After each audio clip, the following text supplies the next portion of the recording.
To make an interactive, clickable checkbox in Canva, start by creating a new design. Go to the Elements tab on the left and find the Generate Images section. Click the small arrow next to it and select Generate Code. Paste in a prompt that asks for a clean checkbox square on a white background with a solid black outline. Then click Generate Code. Canva's AI will produce a checkbox image.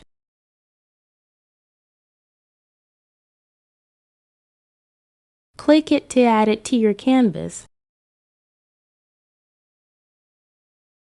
Crop the image tightly so only the square box remains, then resize it to your preferred scale.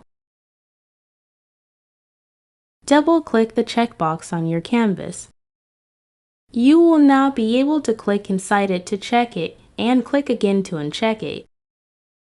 To build a checklist, duplicate the checkbox as many times as needed and arrange them vertically.